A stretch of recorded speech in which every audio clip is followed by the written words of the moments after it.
to Cody Talks NFL, presented by Blitzalytics.com. And here's your host, Cody Manning. And welcome into the Friday edition of Cody Talks NFL. Hope you guys had a great week. Hope you guys are ready for the weekend to relax, go have fun, whatever you're looking forward to, even if it's just, cleaning the house for the weekend, whatever you want to do. Hopefully you're listening to me and you're enjoying it and you guys are ready for a great action of football on Sunday. We actually have some really great matchups, so I cannot wait until we get till Sunday, ready to watch those games. Today is going to be a very quick episode. As I have talked about in multiple previous episodes, we're at the point of the year where there's really no news other than like rumors, and I'm not just going to sit here and report rumors at this point. So I don't have a news section for you today. I might sprinkle some updates throughout the episode. Other than that, I am going to go ahead and recap last night's game. There is no news for the bye teams, and then so that'll be a very quick section for you. And then other than that, I'm going to preview the Sunday games and get you guys out of here so you can enjoy your weekend. But yeah, last night's game, great divisional matchup that came down to the end of the game. Texans found a way to win 20-17. Texans are now sitting at a 7-4 record. They have a one-game lead on the AFC South. The Colts are now sitting at a 6-5 record, which actually knocks them out of the playoff picture because the Raiders not only have a better record than them, but they also have the tiebreaker over the Colts since they beat them earlier. So that was a brutal loss for the Colts. The Colts last night, they just gave up too many explosive plays to Deshaun Watson, which allowed them to get the points, but still they were able to hold the Texans to 20 points. So I put this more on the Colts offense than the defense. They just didn't throw the ball through the air. The Texans had a patchwork secondary, but they relied on the running game too much. Yes, they ran the ball and was able to move the ball, but at some point you got to take deep shots down the field. Unfortunately for T.Y. in his return, he looked a little rusty. Dropped a couple third down catches that would have helped kept some drives alive and gave them a big boost, which they definitely needed last night. But the Texans did find a way to win. One thing I do have a problem with, though, not only just as a Colts fan, it's very frustrating, but just as an NFL fan, it's frustrating when at the end of the game, the officials, not only the officials, but the guy, Albert Riveron, needs to get things right at the NFL league office. Everybody saw it on Twitter last night, but at the end of the game, the Texans got the ball back after making a big stance against the Colts. They were trying to run the clock out. They ran the ball with Deshaun Watson. Darius Leonard does Darius Leonard type of play and punches the ball out. You can see it clear as day that they punched the ball out. He even said after the game that Deshaun Watson told him that, yeah, you got that ball out on time. Darius claims, and I believe if you look at the film, it looks like he grabs the ball and turns away from Deshaun Watson. He claims he has the ball, but they never officially, I don't know, there's a lot of confusion. So supposedly the league office looked at it, but there's never anything said on TV about it. It's just the whole officiating this year has to get fixed for next year. Otherwise, it's a detriment to the product. Please fix it, because at the end of the day, the Colts should have had one more chance to at least attempt to tie up the game, or at least maybe try to win, then go for the tie. And also, too, another thing that hit me is because of that, like the clock kicked down like another 20 seconds, which prevented the Colts not getting the ball back, too. Even if you didn't call the fumble, it was just a bunch of mess at the end of the game that that the refs blew to give the Colts one other chance. But at the end of the day, the Colts should have found a way to win. At one point, they were up a touchdown. They should have found a way to put points on the air. They should have put the pedal to the metal. Frank Reich's just got to unleash Jacoby and let him start throwing more deep balls, because otherwise you can't just depend on short intermediate routes and running game all day and expect to win. But yeah, Texans win. They're sitting at the top of the AFC South, so now they kind of control their destiny. They can at least win the division and see if maybe the Ravens or the Ravens or the Patriots could start dropping some games. But yeah. And then on the Colts, they're sitting at 6-5. They definitely still have a shot at the playoffs. They still have a shot at the AFC South. They split the series with the Texans. So that's still, it's not like they got swept or anything. They just happened to lose a late season crucial loss that hurts their playoff chances. but they could still win out, make the playoffs. I still think both teams have what it takes to be in the playoffs, and I want to be surprised if they both meet again come January. As far as the bye teams, the Cardinals, Chargers, Chiefs, and Vikings, there's no news updates for you. And as far as how I feel on those teams, tune into the Week 12 episode. I mean, my Monday episode, because after Week 12, or it'll be a Monday night game, but I will be going through playoff picture and division by division standings and where I feel on those teams as we head into the final quarter of the season. I'm gonna go ahead and get into the game previews. Denver is traveling out to Buffalo to face the Bills. No news on either team. As far as the injury so far this week in practice on the Broncos front, Connor McGovern has not practiced this week with the back injury. Dalton Reisner has not practiced with an ankle injury. Ron Leary has been limited with a shoulder and neck injury. Jeff Hireman has been limited with a knee injury. Jawan James has been limited with a knee injury, and then Philip Lindsay has been limited this week with a foot and wrist injury. On the Bills front, Jerry Hughes has not practiced with a groin injury. Ty Neshke has not practiced with an ankle injury, and Jordan Phillips has been limited with a toe injury. As far as how I think this game's going to go, Buffalo's at home. They need a stack on wins so they can take control of the fifth seed in the wild card position, try to lock up playoffs as soon as they can. Broncos, I feel like after blowing that 20-0 lead to the Vikings last week, I kind of feel like that probably took off all hope for the team. I would not be surprised if they come out flat. Their offensive line's banged up, so I expect the Bills' defensive front to get after Brandon Allen, get sacks, force turnovers. And I think the Bills handle their business. I'd like to see a great offensive performance by the Bills because while the Broncos' record isn't that great, they still have a great quality defense. So this is a chance for them to show that they can perform against a great defense. So I'd like to see a good offensive performance from Josh Allen and the crew. But I think at the end of the day, I think the Bills do find a way to win by at least a touchdown. I could see the Bills winning like a 24-17 type win on Sunday. I'm going to go ahead and get to the next game. The Giants are traveling out to Chicago to face the Bears. No news on either team. As far as the injuries so far this week, on the Giants front, Evan Ingram has not practiced with a foot injury, and then Rhett Ellison also hasn't practiced with a concussion, so their top two tight ends are banged up. We'll see if either of them can get a practice in today and possibly suit up on Sunday. On the Bears front, Adam Shaheen has not practiced with a foot injury, and Danny Trevathan has not practiced with an elbow injury. As far as how I feel like this game's going to go, it's kind of hard to give a good estimate. I feel like this game could go either way. Obviously, I think most of this is going to be looked at on Mitchell Trubisky. Yes, I know they said a hip injury, but he's been a full practice with that apparent hip injury. So we'll see how he's able to perform if he can bounce back after the quote unquote benching last week. I don't know. I'm actually going to think the Giants are going to pull this one off. I think their defense has actually came along over the past few weeks, and I think they're going to be able to bottle up the Bears running game and then make Mitchell Trubisky beat them. And I think they can force him into turnovers.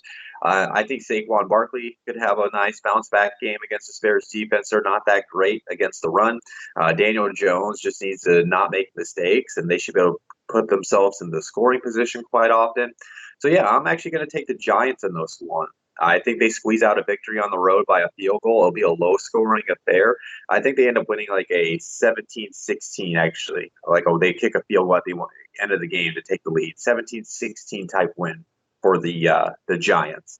I'm going to go ahead and get to the next game. Pittsburgh is traveling to Cincinnati to face the Bengals, so we got a divisional matchup going on. A little update on the suspension. Marquise Pouncey's suspension has been reduced from 3 games to 2 games. Other than that, no other news for either team. As far as injuries heading into the matchup, Juju Smith-Schuster has not practiced with a concussion and knee injury. The expectation sounds like he won't play. And then James Conner has not practiced with a shoulder injury. Same thing with him. It sounds like the expectation is he won't play as well. And then on the Bengals front, A.J. Green is still out with his ankle injury. Auden Tate has not practiced with a concussion. Sean Williams has been limited with a thumb injury. And then Billy Price has been limited with a back injury. As far as how I think this game is going to go, I want to say the Steelers win, right? Their defense is probably going to force enough turnovers, probably have to force the way to find the ball and get the ball into the end zone, because I still don't trust the Steelers' offense even against the Bengals. I mean, not only the offense can't move the ball when they're all healthy, but they're going to be out without James Conner, without Juju. So it's going to be interesting if the offense can actually move the ball down the field and produce points in a matchup that they should. So, I mean, I'm going to give the slight edge to the Steelers, but I think this is going to be a lot closer than what people expect. I would not be surprised if the Bengals have an opportunity to win this at the end of the game. But because the Bengals are so bad, I can't be confident and say they'll win. Because it's a divisional matchup, because of how banged up the already terrible Steelers offense is right now, I'm going to say they squeeze out a win. I think they win like a 21-17 type win for the Steelers. But like I said, I wouldn't be surprised if the Bengals have a chance to have the ball at the end of the game and squeeze out their first victory of the season. I'm going to go ahead and get into the next game. Miami is traveling to Cleveland to face the Browns. Update on the suspensions for Larry Ogunjobi. His one-game suspension has been upheld, and then Myles Garrett's has been upheld as well. There a little update to you. I'm not going to dive into whether I think this is true or not because there is no evidence at all. But Myles Garrett did say Mason Rudolph used a racial slur towards him. He came out and said, "That's what I heard." NFL says they didn't find no evidence, but the thing is, it wasn't like they didn't find no evidence with actual audio. They just didn't have no audio, so there's no evidence of it. So it's all he said. He said type the thing. So I'm not going to dive into that. But yeah, I mean, I wasn't surprised that those were upheld. But yeah, that's all I got to say. If you want to know my initial thoughts on it, go back to last Friday's episode or Monday's episode. And then as far as injuries heading into this game, for the Dolphins, Taco Charlton has been limited with an elbow injury. Ryan Fitzpatrick has been limited with a shoulder and forearm injury. And then Ken Webster has been limited with an ankle injury. On the Browns front, Olivier Vernon has not practiced this week with a knee injury. OBJ has been limited with a groin injury. Joel Patino has been limited with a groin injury. Jarvis Landry has been limited with a hip injury. And then Joe Schobert has been limited with a groin injury. As far as how this matchup should go, I do think the Browns handle business. They're at home. I think they're going to be able to get after Fitzpatrick. Fitzpatrick, as I just alluded to, is a little banged up heading into this matchup. So he's not going to be playing at 100%. I wouldn't be surprised if he kind of misses on some of those balls, which results in interceptions. I think Baker Mayfield's have a great day as long as OBJ plays and Jarvis Landry plays, which they should. They've only been limited this week with those injuries. They should have a blow-up matchup. I think OBJ should go well over 100 yards, maybe grab a couple touchdowns in the process. I think the Browns handle their business. I expect the Browns to win this by 10-plus points.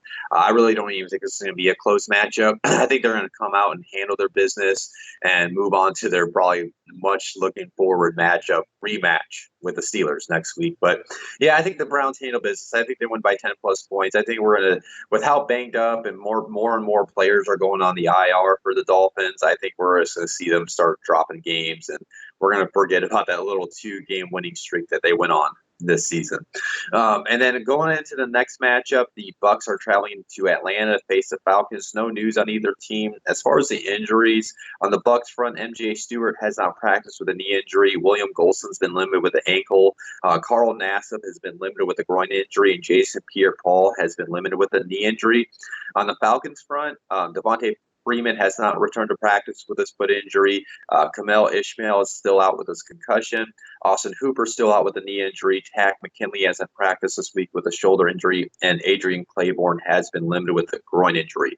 As far as how I think this game's going to go, this is a divisional matchup. This is a little hard to predict. Jameis Winston actually kind of has some success against the Falcons in Atlanta based on history, but also based on history, he's probably going to turn over the ball a lot on Sunday. But I don't know. Falcons have played really great this last 2 weeks. But also, too, I don't know. Something's telling me the Bucs win this. I think they are going to find a way to win. I feel like this game's going to be a shootout type of game. Bucs defense cannot stop the pass at all, and they got Julio and Calvin Ridley. I think Matt Ryan's going to go over 300 yards, probably 2 or 3 touchdowns, if not more than that. But I also think Jameis Winston's going to throw the ball all over them. But there may be some crucial turnovers, but we know he's still going to be able to put up the ball. I'm just going to say, like, 'cause I don't know. I'm not buying into this also in Falcons resurgence, and they're going to turn around their season. I'm not buying into that. So because of that, I think the Bucs are going to find a way to win this one on Sunday. It's going to be, like I said, I think it's going to be a close one. It's going to be a close divisional matchup. It's going to be a shootout. I think if you're going to bet the over on this one, you should definitely bet the over. I had the Bucs winning by like a field goal, like a 31 to actually I'll say like a 34 to 31 type win for the Bucs. I'm going to go ahead and get into the next matchup. It's another NFC South divisional matchup. Carolina's traveling out to New Orleans to face the Saints. No news on either team. With the Panthers, Gerald McCoy's been limited with a knee injury. Eric Reed has been limited with a knee injury. Shaq Thompson has been limited with an ankle injury. On the Saints front, Andrus Peat's still out with his forearm. Marshawn Lattimore has not returned to practice with his hamstring injury. Zach Line has not practiced with his knee injury, and Larry Wolford has been limited with a thigh injury. As far as how this game's going to go, I think the Saints actually dominate. I think they realize they need to get as many wins as they can to make sure they stay not only in pace with the Niners, but also in pace with the Packers or the Vikings, whoever's going to come out of the North. They're going to need to make sure they keep on winning games so that not only get a first-round bye, but they can also get the home field advantage if possible. So I expect them to get after Kyle Allen, force him into turnovers, force him into mistakes. I think we're going to see a lot of heavy dose of Alvin Kamara and Latavius Murray. The Panthers are not that great at stopping the run, so I think that's what we're going to see from the Saints offense. And because it's in New Orleans, I think they find a way to actually kind of walk away with this win. I think they win by at least 7 points. I could see this being like a 28-21 type win for the Saints. I just have after last week, with the Panthers laying an egg against the Falcons, I kind of lost all hope for them. And it does seem like as safe as his seat was a month and a half ago, based on how David Tepper is talking to the press, it seems like Ron Rivera is actually coaching for his job. So it will be interesting to see how this team plays throughout the rest of the season. But after falling flat on their faces against the Falcons, I have no trust in them. And I think the Saints have more to fight for, right? I mean, I guess the Panthers technically have just as much to fight for the playoffs, but I don't know. This tells me like both teams are about to go in opposite directions. I feel like the Saints are about to make a strong push to get a first-round bye, possible home field advantage, while I think the Panthers are going to kind of fall flat in their faces for the rest of the season, maybe win a game or here and there, and they maybe have to make some changes. Who knows? Not that I agree with that. I think he is a good coach. I think he just was decimated with the Cam injury, and he did as best as he could with the team. But we'll see how that comes. Let's see. Maybe the Panthers go on the road, they get right back on track, and they upset the Saints. I could be totally wrong, but I think the Saints handle their business on Sunday. Going into the next matchup, Seattle is traveling out to Philadelphia to face the Eagles. No major news on either team. As far as injuries, starting with the Seahawks, Ed Dixon, their tight end, returned this week off IR, and they immediately placed him back on, so his season is done. Team's actually pretty banged up heading into this matchup as well, coming off their bye week. Jadeveon Clowney has not practiced this week with a knee and hip injury. We'll see if he can get some limited reps in today and see if he's good to go. Same thing with Jaron Reed. He hasn't practiced with the ankle and groin injury, so it'll be interesting to see if he's limited today and is good to go. Luke Wilson has not practiced with a hamstring injury. Tyler Lockett has been limited with a shin injury. Mike Iupati has been limited with a foot injury, and KJ Wright has been limited with a shoulder injury. And then on the Eagles front, Nelson Aguilar has been limited with a knee injury. Nelson Aguilar hasn't practiced with his knee injury. Lane Johnson also hasn't practiced with his concussion. Jordan Howard has been limited with a shoulder injury. Alshon Jeffrey has been limited with an ankle injury, and Jason Peters has been limited with his knee injury. As far as how this game, I think it's going to go. I mean, it's hard to predict because I would think that with how the Seahawks have played this season and with how inconsistent the Eagles have been this season, you would think the Seahawks would walk all over them. But the whole Davion Clowney and Jaron Reed injury has me conflicted at this point. If for any reason both those guys are ruled out, I definitely think that gives a chance for the Seahawks to be able to move the ball on the ground against this, their defense and be able to put the ball up through the air, because the Seahawks kind of have an average pass defense at best. But the thing is, the Eagles' offense has been very inconsistent. We'll see if Alshon's is able to play. I can't trust their wide receiving corps right now from Philadelphia.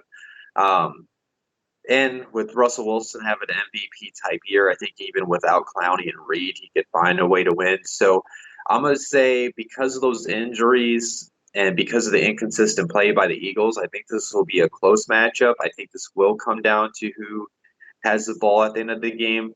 And if I'm going to put trust on somebody, I'm going to put trust on the MVP, an MVP candidate, and Russell Wilson. So I'm going to say Russell Wilson finds a way to lead the Seahawks to a victory, but it will be close because of those injuries, because even if they play, they'll be less than 100%.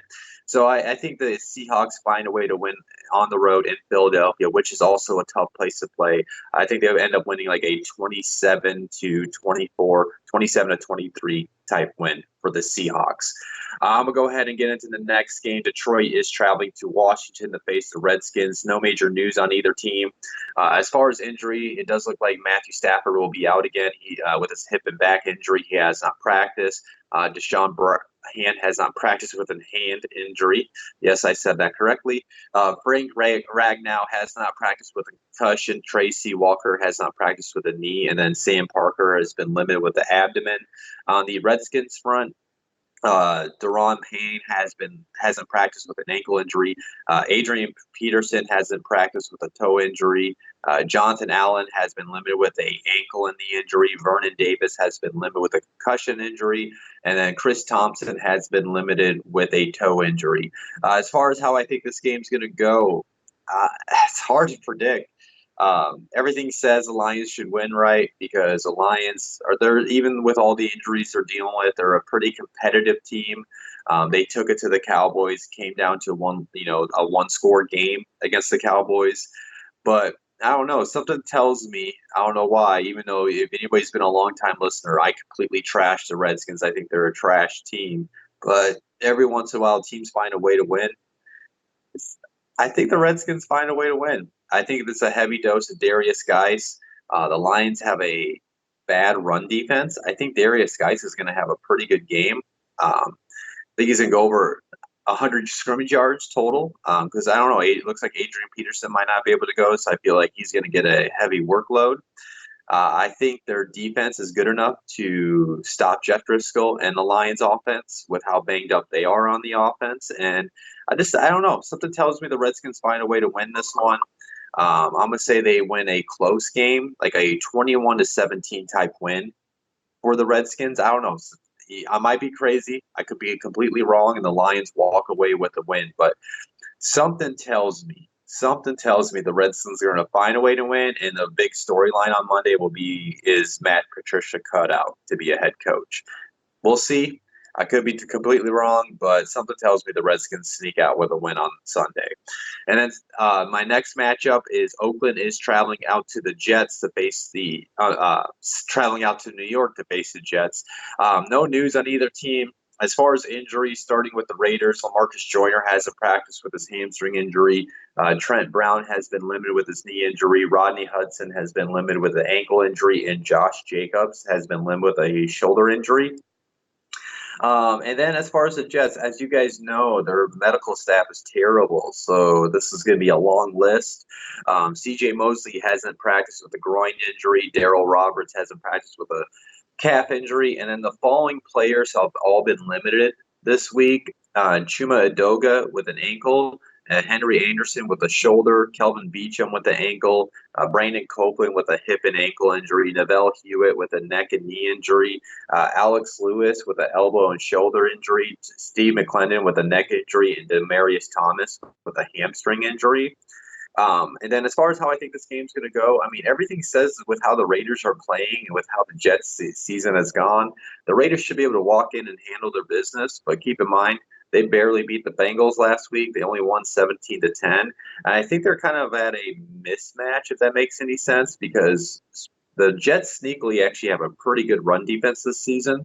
And that's the strongest point of the Raiders. So the Jets can actually stop the run and put the game on Derek Carr. That will give them the best chance to win. Now, Derek Carr is having a good season too, and the Jets' pass defense isn't that great, so one would assume that should be able to work out for them. But I don't know. Kind of like the Redskins. Like, I have this eerie feeling the Jets are going to win this one. The Jets are going to pull off the upset. Sam Darnold, ever since his little ghost comment, is actually slowly but surely has turned around his season. He's starting to play better. The Raiders' pass defense is not that great, so I think he could have a pretty good day against that defense. I think their Jets are going to find a way to win. Also, too, if you look at statistically, West Coast teams that come out to play on the East Coast, specifically at the 1 o'clock game, they hardly win those games. So history says they're probably going to come out slow. And if the Jets can take advantage of that and their offense can help jump out to a big lead early in the game, I think that could help out for them. I think it's going to be a close one, though. But something tells me I think the Jets are going to pull off the upset because it's in New York. If it was in Oakland, I would easily pick the Raiders. But because it's in New York, and also another thing, too, that makes me think this is next week, the Raiders have the Chiefs. And they win this, they go to Kansas City, they'll have a shot to, put themselves in position to possibly win the AFC West. So this has that classic trap game feel as well. So I think the Jets pull this off. I think it comes down to a field goal. They win like a 28 to I'll say actually like a 27-24 type win for the Jets. If the Raiders win, I wouldn't be surprised, though. I would expect them to win this game, but something tells me, and all those signs like I talked about says the Jets find a way to sneak this out. Now I'm going to go ahead and get to the afternoon games, and I'm surprised I didn't, bitch about this, rant about this earlier. Again, NFL schedule makers, please fix this. On Sunday, we have 9 games to start the day, and in the afternoon, we have 2 games. And if those 2 games end up being a blowout, like it was earlier in the season when I ranted about this scheduling conflict, it's a bad look for the NFL. There's a way you can fix this. And what's more frustrating about this is we're at the point of the year where the NFL has the ability to flex games, to Sunday night, like they flex this 49ers-Packers game to Sunday night. But they also can flex games to the afternoon slot as well. Like, come on, why don't you take some of those Sunday 1 p.m. games, like 1 or 2 of those, and at least one, and flex it where usually there's at least 3 afternoon games. So it makes no sense to me why there's such an imbalance of games on this Sunday. But yeah, I'll go ahead and get into those 2 afternoon games after going on that little rant about it. Jacksonville is traveling out to Tennessee to face the Titans. On the Jacksonville side, Seth DeValve hasn't practiced with an oblique injury. Dede Westbrook hasn't practiced because he's been sick. Brandon Linder has been limited with a shoulder injury, and Calais Campbell has been limited with a back injury. On the Titans front, Delaney Walker has been limited with an ankle injury. As far as how I think this game's going to go, it's going to be a tough one for me to really pick because it is a divisional matchup. But the Titans have completely owned the Jaguars of late, except when Gardner Minshew came back earlier this season and actually got their first win against the Titans for the first time in a while, in 2 seasons. So, I don't know. Titans playing a lot better with Ryan Tannehill at quarterback, and they're at home, so they should be able to handle their business. But I think after Nick Foles kind of shook off the rust last week, a little bit of a disappointment that they weren't even in the game, I think he's going to want to come out and prove himself as well, not only to his team, but to the rest of the league, that he is a quarterback. He needs to be the starter there, because I feel like they kind of lay an egg on the offense. There will be a lot more chatter if they should go back to Minshew. So I think this will be a pretty close game. I think it's going to come down to whoever has the ball last. I really do. Like, I want to say the Titans win because they are at home, but something tells me the Jaguars find a way to squeeze out the win to stay within playoff contention. I'll go with the Titans. They're at home. They're playing a lot better. I can't pick the Jags confidently. So with the Titans, if this was in Jacksonville, maybe it's a different story. Like I said, I wouldn't be surprised if the Jaguars win. But I think the Titans find a way to win, keep themselves within playoff contention. They go to 6-5 then. So I think they win by a field goal, like a 24-21 type win. But I also want to be surprised if the Jaguars, if it flips the script and they won the 24-21 type win. I think it comes down to whoever has ball last. It'll be. I think that probably end up being the game to watch in the afternoon because, well, I know everybody's about to watch this game, the Cowboys versus the Patriots. I feel like this Cowboys-Patriots game might end up being a blowout for either team. But yeah, let me go ahead and get into that. Dallas is traveling to New England to face the Patriots. As far as injuries heading into the matchup, Leighton Vander Esch for the Cowboys, he's not expected to play with his back injury. La'el Collins has not practiced with a knee and back injury, and it sounds like he'll be out as well for the Cowboys. And then Zach Martin has been limited with a back, ankle, and elbow injury. Connor Williams has been limited with a knee injury. Antoine Woods has been limited with a shoulder injury. On the Patriots front, Mohamed Sanu hasn't practiced this week with an ankle injury. It sounded like he's expected to miss a few weeks. Philip Dorsett has been limited with a concussion injury. Patrick Chung has been limited with a heel and chest injury. Julian Edelman has been limited with a shoulder injury. And then John Simon has been limited with an elbow injury. As far as how I think this game's going to go, I might have spoke too soon saying it's a blowout, but like everything says, like Patriots at home, afternoon game, 4:00 game. Cowboys kind of coming in with some momentum after winning last week and being on top of the NFC East, that they'll probably blow them out, and I wouldn't be surprised. But I mean, maybe the Cowboys can take what the Ravens did earlier this season, try to get the running game going with Zeke, try to run all over their defense, and then set up the pass for later in the game. I don't know if they should try to go with as great as Dak Prescott has played. I don't know if they need to go with a specifically pass-heavy game plan, especially against the really great pass defense of the Patriots. So I think this is if the Cowboys want to find a way to win this game, it's going to come down to them running the ball with Zeke and running it down their throats and then setting up the pass later in the game. I know a lot of people are wanting to talk about Dak Prescott in the MVP conversation, but if he wants to be in my MVP conversation on the Monday episode, he needs to win this game and play well in this game to be in that consideration. This is that type of game he actually needs to put on his resume if he wants to be even in talk of the MVP. So, and this could be a game that he makes his money on too. So, I mean, I expect the Cowboys to give their all, but between the Patriots being at home, between La'el Collins is probably out with the injury, and then Leighton Vander Esch is out with the injury, and then you're talking about Isaiah Wynn's going to be back for the Patriots on their offensive line, so he'll help improve their running game and their pass blocking to give Brady more time. Gonna lean New England. I'll actually say after thinking it might end up being a blowout, which I wouldn't be surprised if the Patriots blow them out because they tend to blow out teams in these quote-unquote prime time afternoon games that they get featured in. So used to seeing that. I wouldn't be surprised if they end up blowing them out. But I'll give the Cowboys benefit of the doubt. They need to keep on packing on wins to keep control of the NFC East. So I don't know. I'll give the Patriots like a 24-21 type win. I'll say they win a close field goal type matchup. I just hope it's a good game because we only have those two afternoon games. So I'm picking and hoping that's a close game. And I think the Patriots do find a way to win. Now I'm going to go ahead and get into the Sunday night matchup. This is a really great matchup, really great NFC matchup. This is going to help determine playoff seedings, divisional standings. There's so much on the line in this matchup on Sunday night. The Packers are traveling to San Fran to face the 49ers. As far as injuries, Devontae Adams has been limited for the Packers with that toe injury, and Danny Vitale has been limited with a knee injury. 49ers they're banged up heading into this matchup. Matt Breida has yet to practice this week with an ankle injury. D Ford has yet to practice with a quadricep and hamstring injury. Robbie Gould hasn't practiced with a quadricep injury. And then Joe Staley hasn't practiced with his finger injury, and then George Kittle has been limited with a knee and ankle injury.